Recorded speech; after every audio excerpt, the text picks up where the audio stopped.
Ozonics Killerwinds podcast. Back again. I'm Cole Tanner. I'm Nick Simon. We have got a zinger today. A doozy is what I man. would like to say.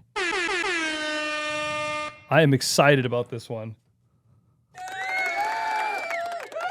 Thank you. Hey, thank you. If we, Just stop, audience. Well, I didn't even press it. that was kind of weird. Well, yeah, it's crazy. This is such a big episode that we even got a crowd out here. Yep. Thanks, guys. Just stop. Do it again. Okay. Okay. So what we're talking about today is if you were to make whitetail hunting into a formula, what would be the numbers or the parts of the equation? Yes. or the characteristics Yep. or the building blocks, the foundation of what whitetail hunting is based around. That would equal That would equal success. Okay? talking big buck down, baby. Yeah. So the disclaimer before we start is that we are going to try to do this as objectively as we possibly can, even to the point where we are going to reveal the characteristics that we came up with, which were 10 of them. 10. 10 of them. We're going to introduce them in a random order, drawing out of the hat. Yep. Then this is where it gets to be a real zinger. Then we are going to have a 10-team, each characteristic is a team, tournament, one-on-one, first round. There'll be 5 games, discussions with a agreed upon winner. Yes. Then in the second round or the semifinals, there will be 2 games. And then unfortunately, one of the winners will have to play the other team that hasn't played in the semifinals. Yeah. And the other team will get an automatic pass to the finals. Yes. And then in the finals, we will debate what the Number one, number one building block. characteristic, whatever you want to call it, that leads to success in whitetail hunting. I think this could be really interesting. Yeah, I think we just get right into it. Does that make sense? Yeah. Oh, I think it's going to be good. This is going to be good. I'm really excited about this. Okay. All the things are going in the hat. Nick put them on a piece of paper first, and he wrote them real small, so I had to redo them. So you start drawing them out of the hat, and let's put them on the table facing me, and I'll say what they are. Number, just in no particular order. Analytics. So weather. Analytics. You know, the Red Moon app, Deercast, barometric pressure. The Weather Channel app. Everything that we use from a data perspective. Yeah. The analytics. Gear. Gear. Gear. Gear. I'm going to read just so people understand. Okay, you're going to echo every time. Yes. Gear is Tacticam reveals, Tree stands. bows, saddles, camouflage, Recurve bow. Yeah. Okay, next one. rapid fire, location. People don't understand what location is. We have a bigger problem on our hands. It's where you're located. Yeah, it's where you live. Yep. More specifically, geographically, right? Yes. You live in the Midwest. You live in Iowa. You live in Pennsylvania. You live in Michigan. You live in Missouri. Yep. You live in Kansas. Where do you live? Yep. Okay. And we'll actually dive a little bit deeper in location too, because then it's location of where do you hunt? Do you hunt on public land, private land, land you own, land you have permission for, leases, other people on the land? That's part of location too. Yep. Okay. Money. Pretty much understand that. Is money. Cash money, baby. Okay. Next one. Skill. How much skill do you have? Are you can you draw the bow back? But let's define skill. Skill means when it really gets down to it and you get a deer within range, can you put yourself in a position where they don't see you, they don't smell you, you can get drawn back and make an ethical, clean shot and harvest on that animal. Yes. That's what I think skill would represent. Okay. Habitat. I don't know why we're doing the echo every time, but I really like it. Okay, habitat, where do the deer live? Do you have food plots in? Are you hunting fence lines? They have a sanctuary area? Is it good deer habitat? Do you got good bedding? Like Yep. What do you got? Water. Are you just hunting fence lines? Are you just hunting field edges? Or do you have big hardwoods? Like, do you have food, water, cover, bop. Yep. Habitat. Pretty much everybody knows what habitat is. Where are we at? We're only 6 in. Experience. We had a little bit of a debate. We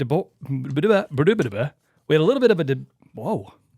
a little bit of a debate beforehand about experience, because it also kind of falls closely to skill. Yes. But I think experience is different, because experience season to season leads you to honing in on spots. Yep. Your experience teaches you where the deer, you know, man, whenever they come off this ridge, they walk right down over here. This is where they come into the field. You know, just like we all do, we put out cameras, we start hunting spots, we kind of hunt the fringes to get experience, to learn where we want to go. Yeah. So I think experience and skill are different. Yeah. Because experience doesn't always lead to success either. Yeah. You know, you got to have skill on the other 100%. bit. Okay. All right. Opportunity. Opportunity meaning, how much do you get to hunt? Yeah. Right?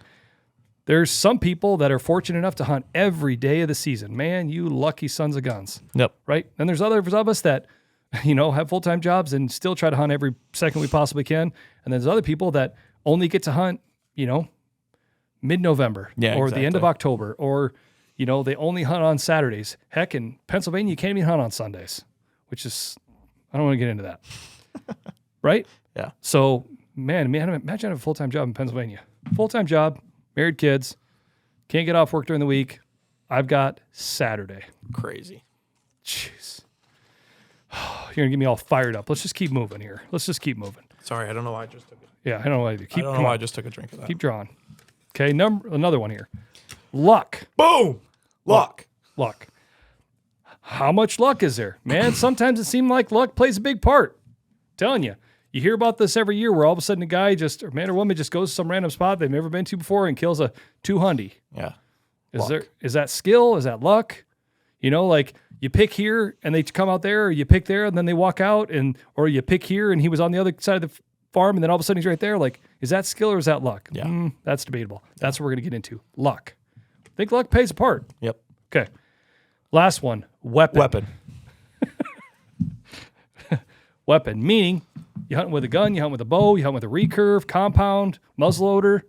What are you doing? Crossbow? Yeah. You know, the reality is it seems like there's a lot more people that kill big deer with compound bows than you see guys that are killing big deer with a traditional bow. Yeah. When a deer's walking by at 40 yards with a compound bow, it's 40. Here we go. With a recurve bow, that's a stretch. Yeah. That is a stretch of a stretch. Okay, so let's just run through these again in no particular order. I'm just gonna read them off. Rifle through it. Yep. We've got habitat, experience, luck, weapon, opportunity, skill, analytics, gear, location, and money. Okay. So the 10 characteristics that we came up with, and now we're gonna start getting after it. We're gonna start debating. This is gonna get serious. I don't know that this is, we might be, you know, I don't even know what I'm trying to say. Plow new ground here. It could be. I mean, I don't know that I've ever listened to a podcast where they had a tournament style debate like this. I feel like we could be on a debate team. Yeah, we probably could. Okay. So, like we said, quarterfinals, five debates. I'm going to let you not look, because I kind of thought you were kind of looking as you were pulling them out before. I was. Yeah, I really was. That whole idea with putting him in the hat was you didn't look and then you looked. Well, it wasn't part of the game yet. I know, but I wanted to. It doesn't really matter. I was just trying to make it so that it didn't seem like we were trying to do them in any particular order, which I think we still did it fairly. No, it was totally random. I'm shaking these way too much. But, okay, so pick two, and we're going to debate, and we're going to pick a clear winner. Okay. Man, this is going to be crazy. Okay, first one. It's like, so that's only so deep there, guy. Okay, where are we at? We got habitat. Okay, habitat versus gear.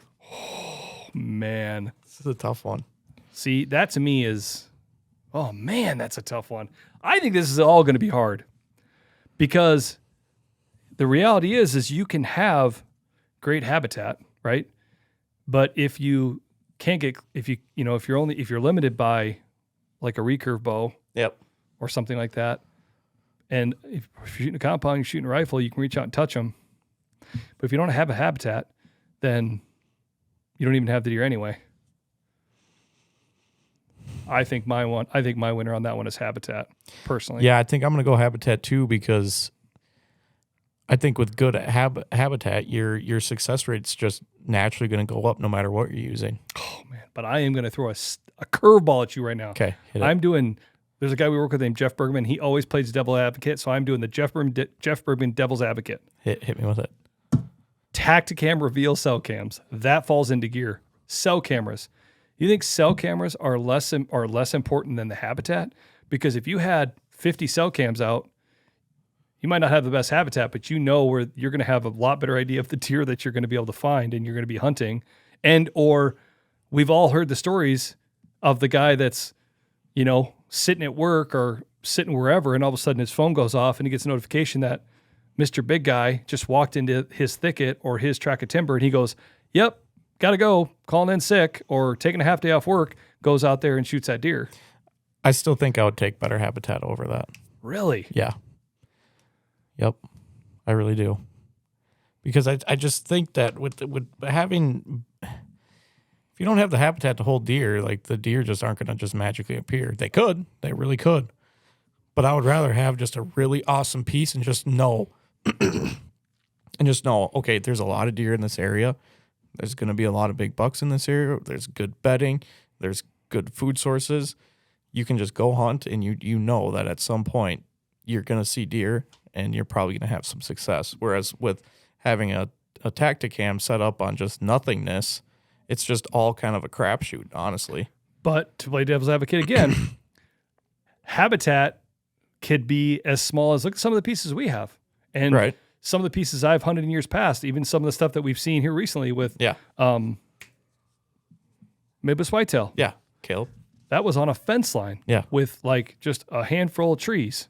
And there must have been obviously some sort of dredge ditch or some sort of little creek right near that. You would look at that on a map, and would you consider that real habitat? Or is that just like the trees that the farmer just haven't cut down yet? Yeah. On a fence line. I mean, yeah, but I still think I would go habitat. I love this. I'm playing devil's advocate hard. I agree. I think it's definitely habitat, but I do see what you're saying though. It's pretty interesting. It is, because I mean not only that, but because I think there's a lot of places that people look at and say, "Oh, this isn't good habitat," and throw up a couple of Tacticams and say, "Holy crap, there is a lot of deer here." I'm also going to throw in another curveball. Oh boy. Food plots, tractors, plows, brush hogs. That's gear. You can make habitat with that stuff in spots that maybe don't have habitat. You could put in a water trough. You could put in some states, you could put in a feeder. You could plant trees. You could dig holes. You could plow up ground. You could plant food plots. That's also gear again. Yeah, you could. You could. I mean, yeah, you're not wrong, but I think for the sake of this and not adding all those extra things, I'd still say habitat. Yeah. I think so. Yeah, me too. I think habitat's way more important because I think deer, and again, I'm not a biologist. Yeah. And I don't own any land myself that I'm doing any of these things that we're really discussing, right? Yeah, exactly. But like, from my perspective, deer naturally are going to go where they go. Yeah, exactly. Does that make sense? Yeah. It's not that you can't go plant trees or plant a food plot, but generally you're planting a food plot beside habitat that's already there. Exactly. Yeah, you can go out and plant a tract of hardwoods. Good luck until 30 years from now. Yeah. You know what I'm saying? Yeah, exactly. It's not like those trees are going to come up in 2 years and be like, oh, they're all in here now. Yeah. Does that make sense? See it. I think it's habitat. Yeah. I see like the stuff with like the tractor stuff that's improving it's improving your habitat, not just all of a sudden just like, oh, there's habitat now. But gear plays a role. I mean, 100% here's the thing. Ozonics falls into this too, right? Of course you can have we talk about this a lot with people all the time at the shows, right? We'll have guys, Harrisburg especially, right? We'll have guys that walk up and they hear that Ozonics is from Iowa. They know we're from Iowa, whatever it might be. And they'll walk up and they'll say, I got 5 points. I'm drawing at a hunt with an outfitter. I'm going here. I'm hunting public ground. Yeah. What would you tell me? And I always say, man, I make sure you got an Ozonics above your head. Yeah. For the reason that you can hunt the best spots and you can do everything. Yeah. And when it really boils down to it, when a deer walks in, if you get him on the downwind side and he wins you, what's the point? Yeah. So that's a really tricky one too. Very tricky. Oh man, that's a tough one. Are you still staying with habitat? I'm trying to get you to flip flop is what I'm trying to do. Why? Because I just think it's funny. Oh. I'm sticking with habitat for sure. Yeah, I am too. Because, yeah, I mean, all the gear is important, whether it's an Ozonics, it's your Matthews bow, it's whatever products you want to talk about. Yep. And, it is important gear. But I think if you really, really held a gun to my head, I'd definitely say habitat. Yeah. All right, this one makes the win. Gear, sorry, you are out. Yep. Okay, 2 more.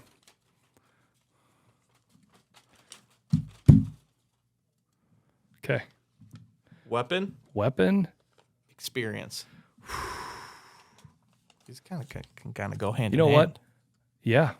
No, what's funny is I got gear. We were talking about recurves and compounds on that one. I kind of got that one messed up. That's all right. But that's okay. Yeah. We meant to talk about bows and things in the weapon, but yeah.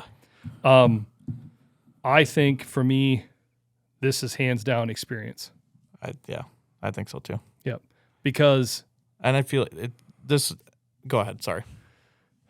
Yeah. That's my gut feeling right off the bat when I just read both of them. My mind says experience.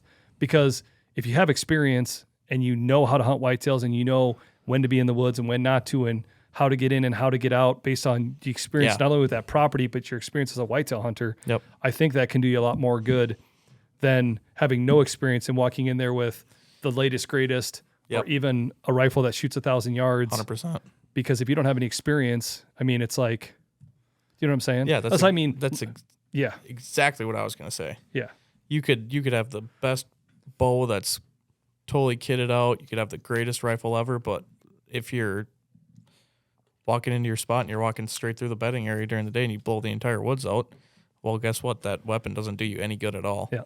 And I'll tell you what, I think that the interesting thing I would say about that too with experience is, we're going to talk skill will come up later. And I think skill ends up being a result of, and the outcome of experience. Yeah.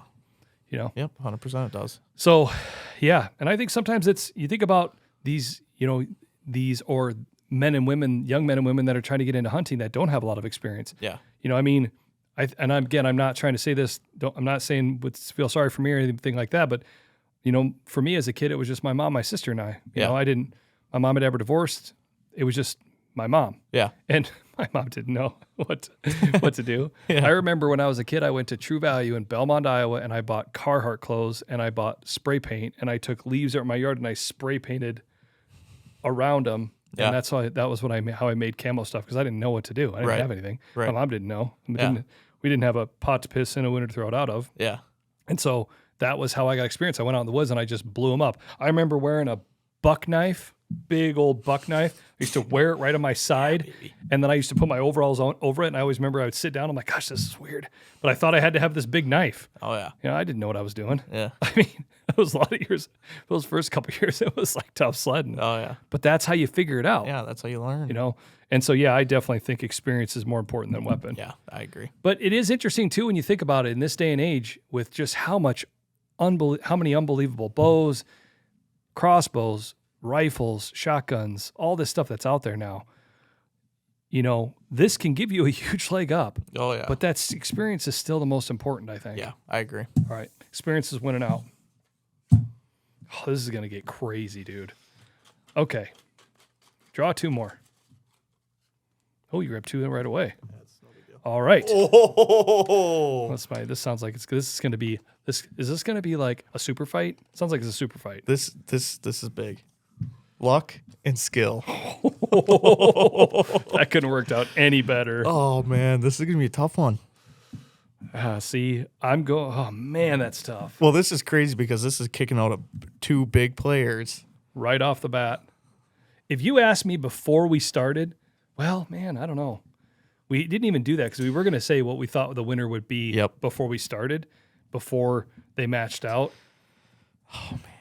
And the two that I was going to say was going to be money, unfortunately, and skill, or money, skill, luck were being like my top three. Yeah, that's definitely the top three for me too. Just off the bat. Yeah. Unfortunately. Just like who I thought would win. Yeah. But okay. Skill or luck? I went first last time. I think for me, I'm going to go because you're not saying anything. My gut feeling right off the bat is skill. But to be objective and talk both sides of it, because that's what we're trying to do here, I am a huge adage of the harder you work, the luckier you get. Yeah. And I think the thing that's tough about this is because if you, like for me, my mindset on luck is putting yourself in that, having that deer come and walk by at 20 yards. But you still need skill to get it done. Yep. Well, perfect example of that. It's a perfect example of skill to luck is we just talked about a minute ago, Jeff Bergman. His son, Justin, they hunt, they live in Wisconsin, and he lives out, they have this beautiful farm. It's incredible. Yeah. And this is awesome log cabin house. And he's got a little pond back behind their house, so like down this little 2-track.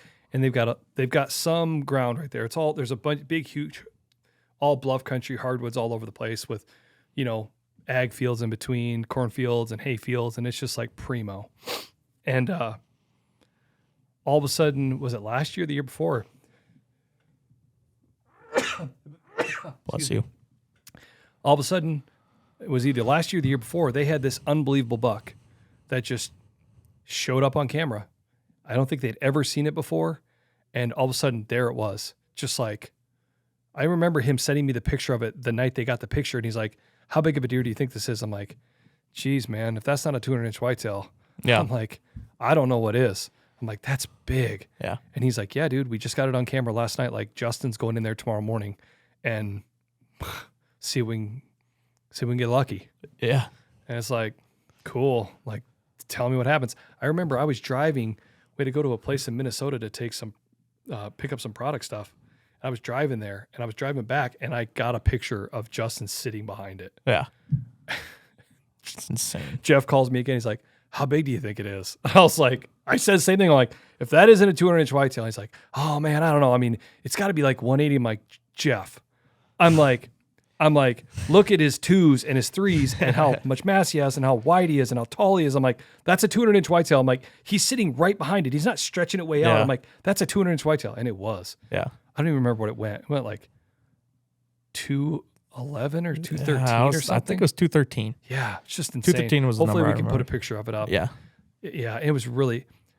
But the interesting thing about that story is that when he went out there and got in the stand of right near, I think right near where the camera was in that area, and then all of a sudden he got light and that buck walked out. I think it was in the morning. He didn't get to shoot it right away. It sounded like Justin had to really bear down. Like he had it within range for a while. Yeah. Shooting a crossbow. Yeah. And it was like he had to really wait to not get seen, not get heard, keep his composure. Yeah. Not, let his mind get away from him and move or try to be too aggressive. Yeah. And he sounded like he made a heck of a shot. Yeah. So it felt like it was very lucky that it showed up, but he really did some really high level skill to really pull the shot off. Yeah, exactly. So it's just interesting. Yeah. There's a lot of times this year where I feel like we've had deer that were, oh my gosh, here we go. This is going to happen. Mm-hmm. They walk in and then all of a sudden they just take a right turn. Yeah. And that's where it's just like, I've said it a lot. I'm like, man, I feel like if we didn't have bad luck, we wouldn't have any luck at all. Mm-hmm. And then you hear the other stories where there's these, I don't even know the guys, but I saw it on social media, a couple guys that where non-residents came to a piece of public ground and shot 200-inch whitetails. Yeah. On a however many day hunt. Right. And maybe they did have a bunch of time that they had spent in Iowa and scouting. I'm not sure, but I remember when I guided Colorado, there was a guy that came. He was a pretty new hunter, and we just you're talking along, and one thing leads to another, and he's like, do you do much other hunting at home? He's like, well, yeah. He's like, I'm kind of embarrassed, and I was like, what do you mean? He's like, yeah, I shot a really nice whitetail last year. I'm like, cool. Like, tell me about it. And he's like, well, that's what I'm kind of embarrassed about. I'm like, I don't understand. He's like, well, like I hadn't really been done much hunting before. And like a buddy of mine, like helped me get all squared away. And like, I did have a little bit of ground behind my house. And he like helped me go to the archery shop and get all squared away with the bow and stuff. And then he helped me get a tree stand and he like went out there and helped me set it up. And then it got to be hunting season. And he's like, yeah, man. He's like, I called him. I was like, I'm going to go. So he goes out there, sits in the stand for the first time, just like walks out from behind his house, goes, sits in the stand. Great buck walks in, smokes it, runs off, dies. Calls his buddy. I'm like, hey man, you got to get out here. I shot one. Is it a good one? Oh man, I think it's pretty big. How big is it? I don't know. 211. Yeah. Crazy. Unbelievable. So it obviously took some, it's not like the bow just shoots itself and you can just close your eyes and hold it up the air and it magically just hits the deer behind the shoulder. Yeah. So it takes some skill, but was that luck too? Yeah. I don't know. I think it's got to be skill. I think it's got to be skill too. Yeah. I think luck plays a part. Oh, of course it does. Yeah, I think it plays a part. Yeah, absolutely. Yeah. And like I said earlier, the harder you work, the luckier you get. Yeah. And I do think there are times when it's just luck. Yeah. Yeah. Yeah. I think it is a lot more skill, but there is a lot of luck in it too. I agree. All right, luck, you're out. Skill, moving on. Big winner. We got 3 out of the 5 that are moving to the semis. You got 2? Okay, here we go. Money and analytics. Oh man. See, I think that's just that's a landslide easy That's one. an easy Yeah, one. money. Money by far. Yeah, money. No shot. Yep. And just to play devil's advocate, you could have all the money in the world, but if you're not, and here's the thing. Well, I'm not even going to say what I was going to say. No, I'll say what I was going to say. You'd have all the money in the world. I think some people look at it and say, yeah, but if you're not looking at the weather, if you're not looking at the moon phase, if you're not looking at the barometric pressure, right, then you don't know when to go or you don't know when you should be out there, whatever. Yes and no. Yeah. Because 5 years ago, 10 years ago, 15 years ago, nobody talked about all that stuff near as much. Now, I'm 39 years old. I've been bow hunting since I was in my late teens, so 20 some years. And that's just not. Back then, you go to the Iowa Deer Classic, you go and you have other people or the older guys that taught you how to hunt. They didn't talk about any of that. Yeah. Maybe they knew it, but it never got talked about. They didn't have apps. You didn't have all this stuff. You weren't looking at it. You looked at the temperature. You looked at the wind direction, And I have good friends right now. I won't say who they are, but they don't have a single thing. Yeah. They don't look at barometric pressure. They don't look at the Red Moon app. I mean, I love the Red Moon app. I like the DeerCast app. Yeah. I like looking at the barometric pressure. I like to just, to have an idea. Yeah. But I don't live and die by that. No. But I've got friends that don't even have any of it. Yeah. They just go, you know what? I understand that I'm going to put myself in the woods, preferably on a cold day, preferably when I have the wind right for the stands that I have set. Right. In late October, mid-November. Yep. And I'm going to just try to do the right things when I go out there, and that's what I'm going to do. Yep. And then I'll look at any of that. Yeah. So I definitely think money wins out. I think money too. And money to go on the money side of things. When you start looking at all these characteristics, there's a lot of them that money can buy you. Yeah. It can buy you habitat. It can buy you gear. It can buy you a weapon. Weapons. What are the ones we have left? It can buy you location. Yep. It can buy a lot of stuff. Yep. It can probably buy you opportunity too. Yeah. Well, and I'll tell you what, again, not naming any names, but you hear every year of guys, men and women that are doing that. Mm-hmm. Hear about it at the shows every season that there's people that will go out and they'll put those feelers out. Hey, if you've got a 200-inch whitetail, you let me know. Yeah. And there's like a bounty, right? Hey, if I can get a tag in that state, if I can get a tag in that area, I'll pay you for it. Yeah. If you'll let me be the person that gets to shoot that deer, I'll pay you for it. Yeah. I'm definitely not doing that. I don't have the money to do that. Right. You know what I mean? Yeah. I mean, money can buy you opportunity in the fact of it can really fast forward things in the fact that you don't have to, you're not you could hunt with an outfitter if you wanted to, Yep. or a guy that's already got tree stands out, that has cameras out, that's done a lot of the legwork that's going to help give you. You're kind of paying for that experience. Yeah. You could have enough money to retire at a young age. Yeah, you can have enough money be out every day. Yep, you could have enough money that it gives you the opportunity, so you could just go all the time. Yeah, exactly. Whoa! Did you just go straight Kermit the Frog? Did you hear that? That was awesome. That was awesome. What happened? I don't know. That was awesome. You were talking like this, and you're like, "Yeah, I could buy you." You experience. Whoa, that was weird. You're like, "Yeah, you buy me experience." All right, analytics, you lose. Money, you move on. That was funny. That was like, I'm like, who's talking? You're having an out-of-body experience. I'm shaking them up. There's only 2 left. We already know what they are. Opportunity and location. Opportunity and location. Wow. That's actually a tricky one. My gut feeling is opportunity. That's my gut feeling. Because I just feel like the more you can get out, the more you can learn about maybe a certain piece, whether it be in a really good spot or a really bad spot. But the more you can go out, the more opportunity you have to go hunting. I think that it just ups your odds a little bit regardless of the location. I agree. I think it's opportunity. Yeah. My perspective on that comes from the fact that I never used to really think about opportunity that much. It never really meant that much to me. When I used to be a videographer, when I was running camera, what I realized is that the difference between me and the people that I were filming is that they just had a lot more opportunity. Yeah. And I would talk to other people like, man, that's crazy. Like this guy or this person, that person, like killing all this stuff. And it's like, yeah, but you got to remember, man, like how many days a year do you hunt? Yeah. Like some of these men and women hunt 200 plus days a year, 250 days a year. Oh yeah. And it's not just whitetails, right? And so it's like, I think that if you can give yourself more opportunity, if hunting is a craps table and I get to roll 100 times, but you only get to roll 10 times, I wonder who's going to win more money. Yeah, exactly. Yep. Is there skill involved in craps and there's luck involved in craps and everything else? Sure. Yeah, but you know what? It comes down to how many times do I get to throw the dice? Yep. And if you get to throw the dice more than the other person, you're probably going to have a better chance. Yep.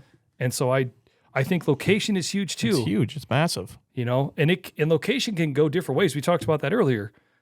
Location could be the fact of you live in Pennsylvania, you live in Iowa. People in Pennsylvania look at us and go, geez, you guys got a maiden shade. Mm-hmm. You guys hunt in Iowa. But then Iowans can look at it, and I think you've really kind of started to like gain this perspective. Not every location is created equally. Yeah. You and I are hunting a lot of public ground, and then we're also hunting a couple permission pieces. Yeah. But the permission pieces, we're not the only ones on the permission pieces. Yeah, exactly. So then we look at other people that go, and no, I'm not trying to throw shade on anybody, but like if a person they've had the opportunity, they own their own ground or they lease they lease ground, that they're the only ones on it. That location is, has better probably opportunity or a better chance than, public ground. You know what I mean? Public ground could be good too. Yeah. But you know what I'm saying? Yep. And so it's like, I think location can be tricky, but yeah, I think it's definitely opportunity. Yeah. Gotta be opportunity. Yeah. Location, you're out. See you, location. Okay. So who's moving on? We've got 5. So let's go with the ones that didn't make the cut. Location, analytics, weapon, gear, luck. It's interesting. It is. It's kind of funny because when you look at the list, when you start to look at it down the list, you're kind of like, man, I don't know, that's crazy. But it kind of makes sense what we've eliminated. Yeah, it does. Yep. Especially, it makes sense when I look at this. Yes. The ones that have moved on is opportunity, habitat, experience, skill, money. It's a pretty solid 5. Yeah. So now we got to pick one out of there. No. Not yet. Nope. So now what we're going to do is we're in the semis. So we'll have 2 that will face each other. And then this one, unfortunately, one of the 2 winners is going to have to go back into the kitty. I got you. And they'll both go back in the kitty, and one's going to get drawn out. One automatically gets to the finals. The other's got to verse this guy that's going to get to go to the finals. Gotcha. So it's kind of like one guy gets it really easy, one guy gets screwed, and this guy, he's got to still earn his way. But he's kind of getting lucky too. Perfect. Okay. Love it. All right. So we're in the semis. Folding them back up, putting them in here. How's the crowd doing out there? You guys enjoying it? Good. Thank you. Thank you. Hey, just there. It's good. Hope your voice doesn't. That was so weird. I don't know what was going on. Okay, first round of the semis. Let me get them really mixed up here. Okay, go for it. Whoa, okay, go for it. 2 that we're having. Did you grab 2 right off the bat? Okay. Nope, I grabbed 3. Oh, come on. Put them back in there. Jeez, oh, Pete's. Just can't count on nothing here. Okay, here we go. Now you grabbed 4. No, I did. Okay. Ooh, experience and habitat. Oh, man. Oopsie. Experience and habitat. Oh, boy. Okay. You want to tell your gut feeling first or me? You first. Experience. That's what I was going to say, too. Yeah. Yeah. Yeah. Got to be experience because, I mean, experience can teach you a lot about habitat. And you can learn more from your experiences, I think. Yep. So I'm going with experience. Yeah, and I think about it, obviously we're talking about whitetails, but I think about it even bigger than whitetails. You know, I think about, I talk about this a lot, and this came up when I used to guide. People would always say, like, what's the difference between going on a guided hunt and going on a non-guided hunt? I'm like, man, dude, when you go on a guided hunt, you're paying for experience. Yeah. Like I have buddies that guide in New Mexico. A buddy of mine named Mike Brazell, people looking to go on an awesome elk hunt. Give me a shout. He hunts in the Gila, and it's awesome. It's awesome. Awesome. But, what I've talked about when I've ran into guys that are like, man, I really want to go hunt New Mexico. Where would you recommend? I'm like, my buddy Mike. Yeah. And what I tell them is I was like, dude, he's been hunting that area his entire life. Yeah. I'm like, not that a guy that goes on a guided hunt doesn't know how to hunt, but guess what? Your guide, he knows that when the elk come off that mountain and when they try to get off this way, they're going to go over this through that saddle. Yeah. He knows what's over the next ridge. Yep. You're paying for that experience. Yeah. And so that's where I just think habitat is huge. But man, if you have experience, Yep. I think about that with Alaska. You think about a guy that's been guiding just for a couple of years and a guy that's been guiding for 25 years. Yep. You can hunt the same mountains or whatever, but the guy that has experience, he's going to know right where to go and right where to look. So I think it's 100% experience. Gotta be experience. Ooh, got the hiccups kind of. You've got a lot of vocal stuff going on today. Sorry. Okay, habitat, you're out. See ya, Experience is in. Oh, man. Here we are. What do we have for this? Oh, this is a battle right here. Money and opportunity. Oh, man. Gal. What's funny is that's crazy because Oh, man. generally, yeah. Oh, man, that's a tricky one. Oh. Would I rather have opportunity or would I rather have money?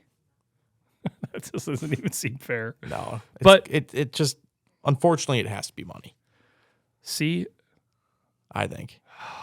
Because money can buy you so much opportunity. yep. Money can buy you land. It's got to be money. Has to be. What do you think? Are you thinking opportunity? Yeah, I'm really torn on that one because, yeah. I don't know. I don't even know what to say. I'm trying to figure out how to say it the right way. I'm sorry for the long pauses. It's interesting because from my perspective, again, because this is kind of a game, so I'm like, I know. You're kind of competing. So you think, okay, well, what would I rather have? Because money can buy you opportunity. That's where it trumps it. That's where it trumps it. But the problem is would I rather be able to hunt the entire season every single day and have unlimited, like just tons and tons of opportunity? Or would I rather have money that can buy me a guided hunt, could buy me land, could buy me habitat? Yeah. If you've got money, you probably can take the time off work or you can just tell people to buzz off and just go hunting. Yeah. man. It's funny because I want it to be opportunity, I do too. but I think it's money. I don't like that it's coming down to that. Yeah. But I think, realistically thinking about it, I think money can be a huge advantage in this sport, I think. Unfortunately. Yeah, man, but I don't know. I don't know because I don't know. Yeah, man, I'm really torn on that one. It has to be money. I just feel like it has to be. Just because think of all the things you could do. You could buy a really nice chunk of land. You could buy tractors. You can buy farm equipment to. Well, I think the other thing that I would say that even with how you're saying, it's not what you could do. I think it's what is being done. Yeah. What you can do, what people are doing. Exactly. Is money equating to a characteristic that leads to better success than opportunity? I don't know. Because here's the thing. Maybe it is true. Maybe money is leading to more success right now in the way things are. Yeah. It certainly feels that way, I think. Yeah. But, Man, that's but weird. maybe though that money is the reason why we're hearing about those certain people who are having all this success. Because they're making big money in the industry. So obviously that's the people that we're going to hear about. I mean, yeah, but to play devil's advocate, and maybe the guys at Memphis Whitetail are just making millions and I don't know it. Yeah. But I think like a lot of those guys are just, they're not millionaires. Maybe they are. Maybe Chad Holmes is a millionaire. I don't know. But like, if he is, we need to become better friends. You know? I'm just kidding. But like, I think what a lot of the Midwest Whitetail guys have is they have a pile of opportunity. And obviously they have planned their year. They've made life decisions that have created that opportunity. Yep. And more power to them, you know? So those guys have been really successful and they don't have, maybe they do, but it doesn't seem like they have like the piles of money that when you're thinking of some other people that we're thinking of. Yeah. Yeah, that's a great point. It's a really good point, actually. I don't know. Crap. Dude, that's where I'm That at. was a great point that really kind of got me thinking a little bit. Because I look at Gavin Caturbo, who just shot a great buck. Dude, I look at my brother-in-law. Yeah. My brother-in-law, like, he's not poor, but he's not rich. But, like, you know, and even him, he doesn't even give himself tons of opportunity. Yeah. But he gives himself the right opportunity at like the right time. Yeah. And he goes out there. Yeah. But then, and he didn't kill a buck this year. And But, even look at us. yeah. I mean, we're hunting mainly public land. We're having great hunts and we're chasing big bucks still. But then at the end of the day, it's still like, if we had money, we would like lease ground and it would be totally different. We probably wouldn't even hunt public land. Yeah, crap. That is a tricky one, man. I just think it still has to be money. I think it does.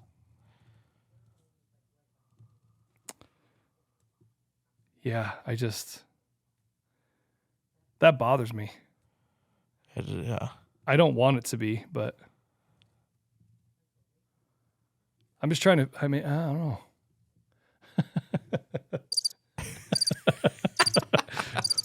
Thank you for listening, ladies and gentlemen. We're going to take a 5-minute intermission so we can figure out what we're trying to say. If you guys need to go to the bathroom or anything, We're just going to keep here staring at each other in silence, trying to figure out what we think. I think this is really fun because literally we're just drawing them out of the hat. We're not. This isn't scripted, guys. This is like super. This isn't scripted. This is candid off the cuff. Really, what we think. Man, I don't know. I think what it really comes down to is the fact that money can buy you opportunity. Money can buy you it can buy you Location. Yeah, like even just the fact of like let's just look at it this way. Hypothetically, if you have the money, you could, if like let's say you're a non-resident and you drew a tag, you put in and you drew a tag, you could go hunt with BBD outfitters, you could go hunt with another outfitter, you could go hunt public land. Mm-hmm. You could go do a 5-day hunt mid-October through almost Thanksgiving. Yeah. If you had the money. Because that money bought you opportunity. Yeah. Now, you could also hunt every day of the season. I think where opportunity really brushes up against money, I think opportunity comes closer. Let me cut all this out. Okay. I think opportunity comes closer to passing money in the Midwest because I agree. Because the deer here, I've said this before. I said this last week to Chad Holmes. What I love about Iowa is I'm a guy that loves adventure. When you walk away from your truck in Iowa, you never know when you're going to see a buck of a lifetime. Yeah. I can remember a handful of deer that I've seen over the years that I'm just like, whoa. Yeah. That will take your breath away. Yep. That's the opportunity that Iowa in the Midwest presents. If you're in Pennsylvania, is there a chance that you could see a mega giant? Yes, but man, those odds seem way lower than Iowa, the Midwest. Yeah. There, I think the opportunity money discrepancy is bigger. Yeah. Because if you've got money in Pennsylvania, you're probably paying, if you're a hardcore whitetail hunter, to hunt the Midwest. Yeah. Or you're doubling down on putting a ton of money into habitat, food plots, and trying to grow your deer. Yeah. You know what I'm saying? Well, I think you're spot on with that, and I think I think we even kind of saw that last year when you were in Harrisburg. You heard of a lot of guys. Oh, yep, I got a couple points. We're gonna be going to Iowa, or we hunt in Kansas every year. Yep. You know what I mean? I think the other thing I would say is I think what makes this hard for me is that every year in Iowa, there are men and women that go out and shoot bigger deer than the guys that have the money. Yeah.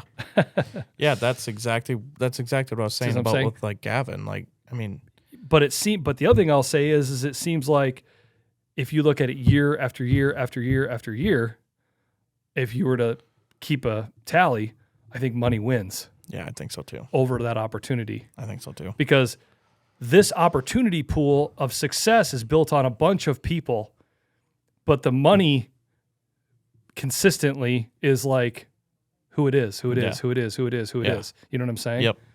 And it's helped them create more opportunity, but the money also helps them create habitat. Yep.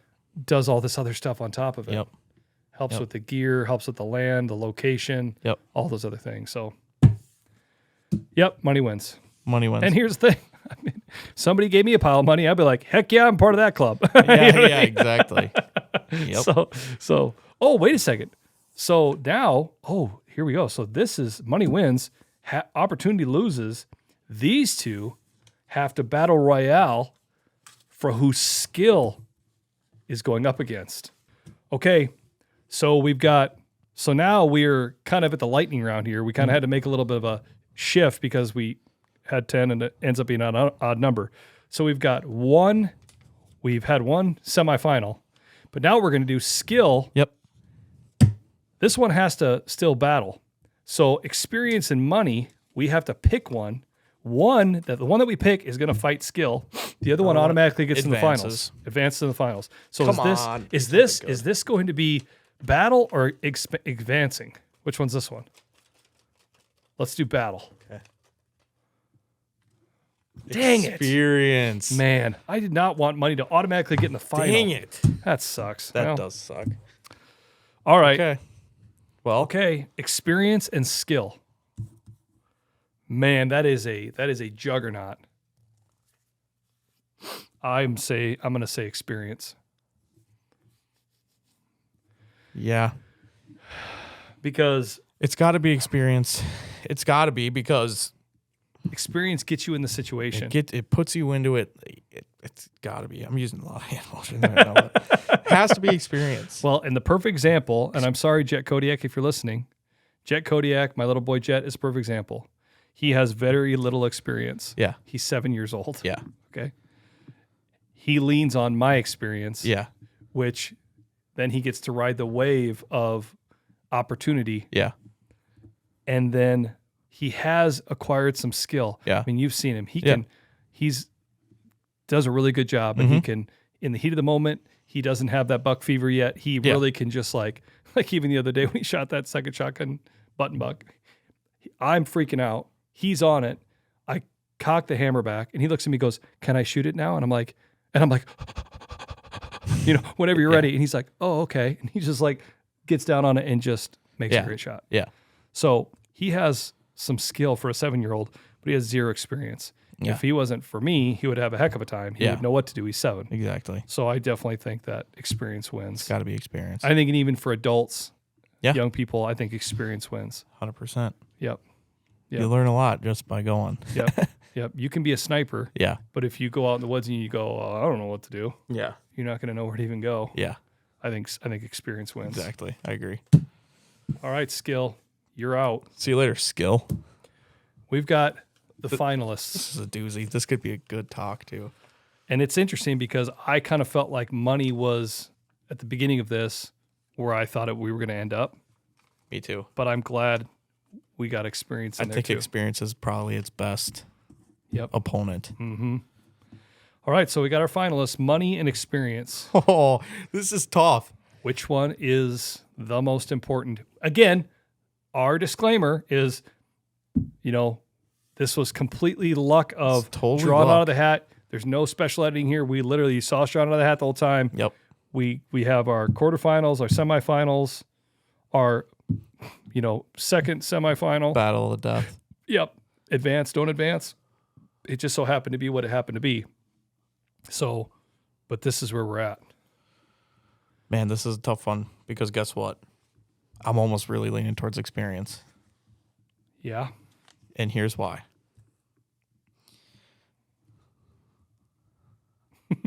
Get ready here. Sorry. So the way I look at it is... That was a terrible build-up, but no, I'm just kidding. The way I look at this is this. It's this. Stop, dude. Come on. Give a dog a bone here. So any Joe Schmo could go win the lottery. They got tons of money. Yep. Hey, I want to go start hunting. Yep. They're not going to know what to do with that money. Same exact thing if that guy that's sitting on a pile of money but has 0 experience, what's he going to do? Go pay for an outfitter to set him up on an awesome hunt. Yep. I think experience is almost more valuable as a hunter. Like how you hitched your nose all scandals. Like, listen, I 100% agree. I think it's experience because,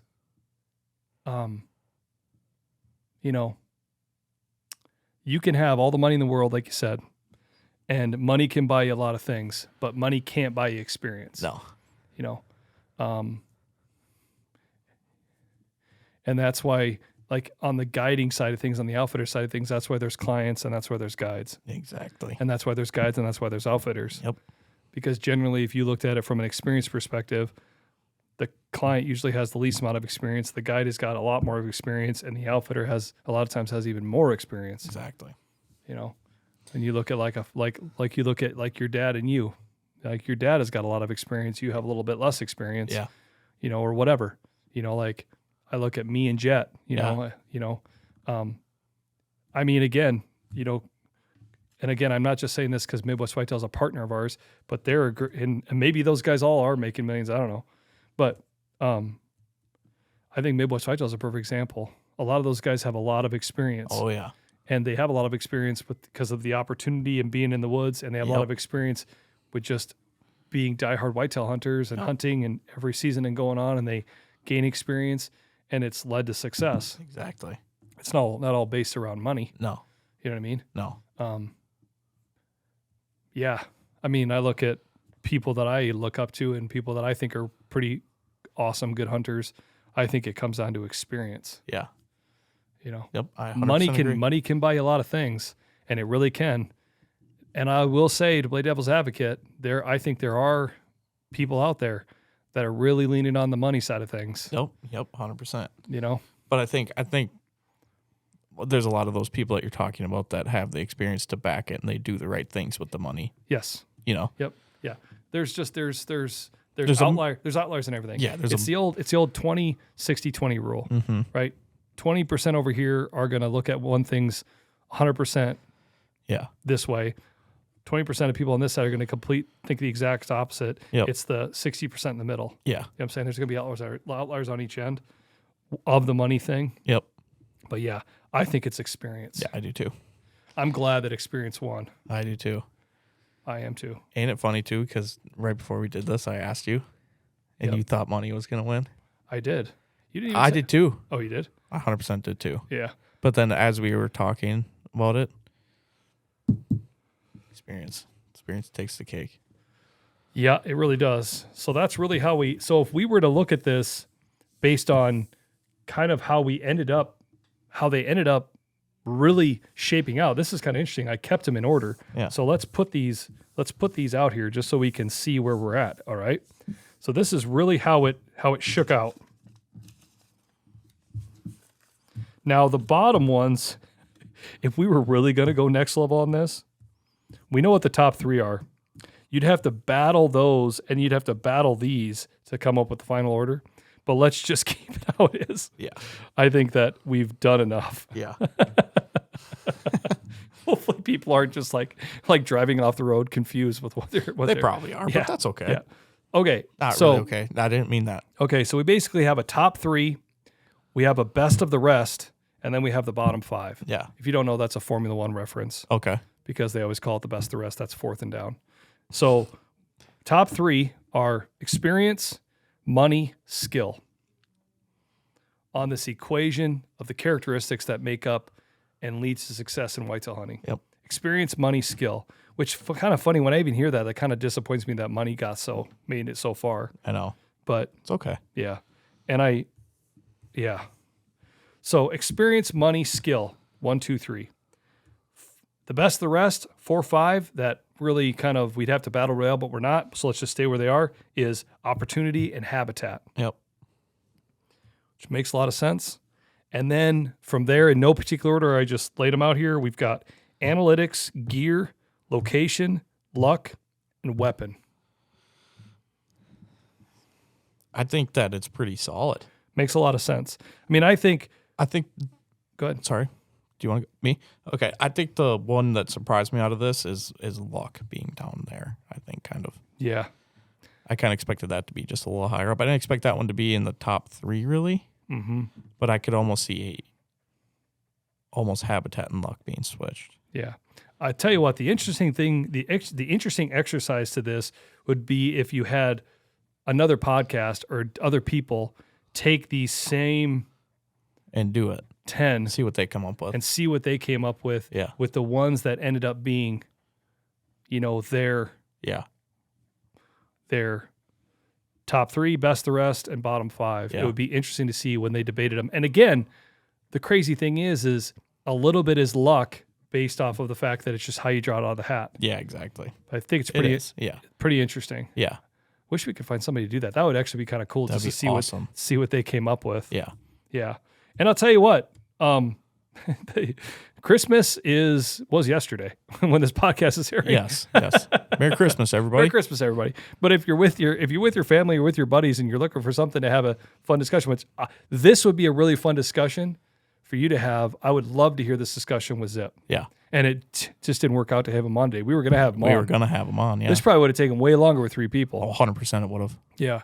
But that would have been interesting if you had to come up with a unanimous decision, or if you, like, say you did this and you had 8 people or 5 people and you just had to come up with a majority, 3 out of 5. It would be interesting to see what moved on. That'd be awesome. This would be like a fun hunting game. Yeah, it would be. Hey, if you guys want the instructions and you want a little bracket that me and Nick can write on an 11 by 17 piece of paper, we'll be glad to do it for you. Yeah. Just DM us, smash that like button, Might subscribe. Might take a couple months to get it, though, after the confusion we had setting this up, but we'll keep that between me and Cole. Oh, yeah. But I think it was fun. So, yeah, running back through it again, 1 through 3 was experience, money, skill. 4 and 5 was opportunity and habitat. And 5 through 10, no order, was luck, weapon, gear, location, analytics. Yep. Yeah. That was a good conversation. Yeah. Well, it's interesting to see where we think, and I think people in different parts of the country would have different perspective on this. But if you had Zach Workman from Pennsylvania, I bet he would put location a lot higher. Yeah, exactly. Yeah, I think, again, because just from our perspective, where we live, location doesn't mean that much to us because we're already here. Right. But for other people, location probably would be a huge one. Yep. You know, I think analytics would probably stick towards the bottom all the time. Yeah, probably. Gears too, probably. Yeah, maybe. And, yeah, I think unfortunately, I'll make this bold statement. I think if you had this with multiple people, I bet money would stay pretty close to top all the time. I agree. I think it would too. Yeah. Well, I think we wrap it up. Yeah. Hey, I'm glad we did this. Yeah, that was awesome. I think this was good. Yeah. Yeah, it's really interesting. I mean, it's just something to think about. I don't know. Like I said, my takeaway is I wish money wasn't so high, and maybe that's the reality of the world we live in. I wish money wasn't so high, but I'm glad experience won because I think experience is very important. Yeah. So that's awesome. Yep, Get out and hunt. That's what that means. Yep. Start learning the ropes. Yep. I need to do that too. Oh, all right. Let's end it. Let's end it. Hey, thanks for watching another podcast in the books, Ozonics Killerwinds podcast. I'm Cole Tanner. I'm Nick Simon. Thanks for watching. Thanks for listening. If you want to know more about the different characteristics we had or how to set this up to play the game, let us know. Let us know. Merry Christmas, everybody. Merry Christmas. Happy New Year. We got a good one next week, too. Yeah, we got a good one next week. That's it. See you next week. Hey, thank you. Hey, thank you. Thank you. Thank you, crowd. Thank you. Hey, it's okay. Stop.